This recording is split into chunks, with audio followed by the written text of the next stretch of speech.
Alors bonjour, moi je suis Manon de Creux, je suis la co-gérante du Café de l'Avenir, j'ai 26 ans et on se retrouve aujourd'hui à l'occasion de l'inauguration de la labellisation Bistrot de Pays.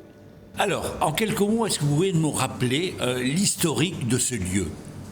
Alors le Café de l'Avenir, c'est une histoire qui a commencé il y a 2 ans déjà, qui est partie d'un pari de mon conjoint Sofiane, qui est aussi le gérant de ce café à Mastibert, qui regrettait tout simplement de voir ce café qui était fermé depuis 12 ans maintenant. Donc pari un petit peu fou, mais qu'on a relevé. D'abord lui tout seul, et puis je l'ai rejoint rapidement parce que l'administratif demandait un petit peu la rigueur que peuvent avoir certaines femmes. Donc je l'ai rejoint, on a eu près de 8 mois de travaux et le 1er juillet, on a pu ouvrir l'établissement et donc on est ouvert maintenant depuis à peu près 1 an et demi. Alors, l'un et l'autre, vous ne veniez pas de la restauration ? Du tout. Alors moi j'étais juste avant dans le vin, je travaillais dans un domaine viticole avec lequel on travaille d'ailleurs aujourd'hui. On travaille également avec 3 domaines qui sont implantés directement sur le village, le domaine de l'île Saint-Pierre, le domaine d'Athilon et le domaine de La Forêt. Et monsieur, lui, il avait double casquette, il était dans la tauromachie. Il a eu une carrière d'abord de novière et maintenant de picador aujourd'hui. Et voilà, et dernièrement, moi, j'ai conduisais un petit train en Camargue. Je faisais découvrir la Camargue aux gens. Et donc, tous les deux, aujourd'hui, on est complètement à ce café. Alors, aujourd'hui, quelles sont les caractéristiques du Café de l'Avenir ? Alors, ce café, c'est avant tout un lieu de rencontre. De passionnés aussi, parce qu'on a une identité, on peut le voir à travers la décoration par exemple, une identité taurine qui est assez forte. Ici, on peut le voir avec les tableaux, avec les articles de journaux qu'on a aussi. On suit énormément tout ce qui est tauromachie espagnole et camarguaise aussi, parce qu'on est dans un village où les 2 tauromachies se rencontrent. Un lieu de rencontre de la tauromachie donc espagnole avec les taureaux espagnols, la corrida, une identité complètement assumée ici, et aussi la course camarguaise avec les taureaux Camargue.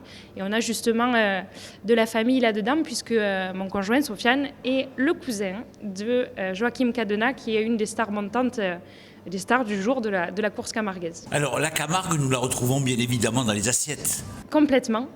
Ici, on va mettre en valeur des viandes de producteurs locaux, d'élevages locaux, l'élevage Tardieu qui est juste ici. On a travaillé aussi, de temps en temps, on travaille avec la manade Chapelle du taureau Camargue, des produits du coin, donc des élevages de ovins aussi, des élevages de moutons qui sont directement sur le village de Mastibert. Alors, vous êtes camarguaise ? Complètement. Alors, qu'est-ce que ça veut dire être camarguaise ? Alors être camarguaise, déjà, c'est l'avoir dans le sang, l'avoir dans la peau, avoir à cœur de défendre ce qui nous représente, ce qui fait qu'on est du pays, un enfant du pays, nos traditions, notre culture, défendre notre identité, tout simplement.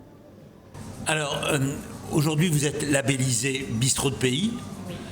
Qu'est-ce que cela représente pour vous ? Alors déjà, c'est une grande fierté, puisqu'il faut savoir qu'on est les premiers de la région des Bouches-du-Rhône. Donc on est très fiers de ça. Bistrot de Pays, justement, c'est un label qui met en valeur et qui est là pour soutenir les bistrots dans les milieux ruraux, pour éviter qu'ils s'éteignent, pour les accompagner. Un projet qui est soutenu par la région. Et donc, ça s'associe complètement, si vous voulez, à ce qu'on veut mettre ici en avant.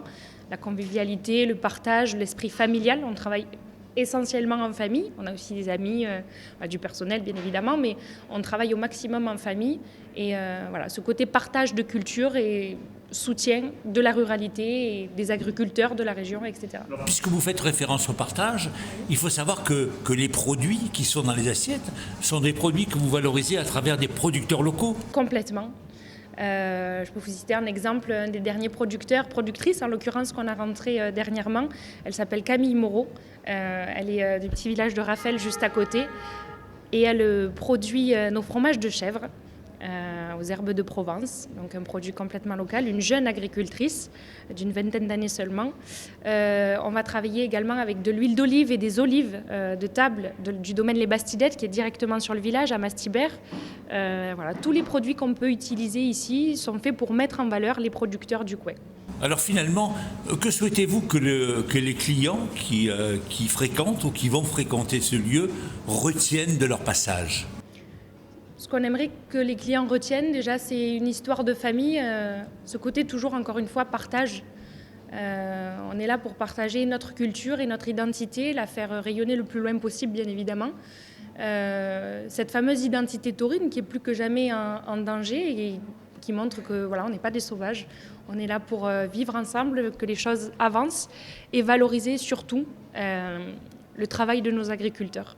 Comment souhaitez-vous que l'avenir de ce café évolue? Alors, c'est une des raisons pour laquelle on a gardé le nom d'origine. C'était le Café de l'Avenir chez Roger. C'est devenu le Café de l'Avenir chez Manon et Sofiane. Et on a gardé ce nom Avenir parce qu'on est tourné justement vers l'avenir.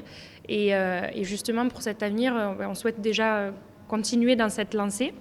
La labellisation Bistrot de Pays marque un point d'honneur dans ce côté partage, dans ce côté développement et mise en valeur des produits qui nous entourent. Et on espère bien évidemment que ça prendra de plus en plus d'ampleur. On a des événements à venir. On a fait quelques lotos traditionnels. Notre loto phare, c'est le loto de la fission qui tourne autour justement de ces cultures camarguaises et espagnoles. Et puis on a d'autres événements. On a les rencontres du vendredi avec les concours de pétanque. On va faire également un marché. Un vide-grenier aussi avec les gens du coin. Donc voilà, le tout, c'est de faire le rendez-vous de tous les villageois, de tous les Arlésiens si possible.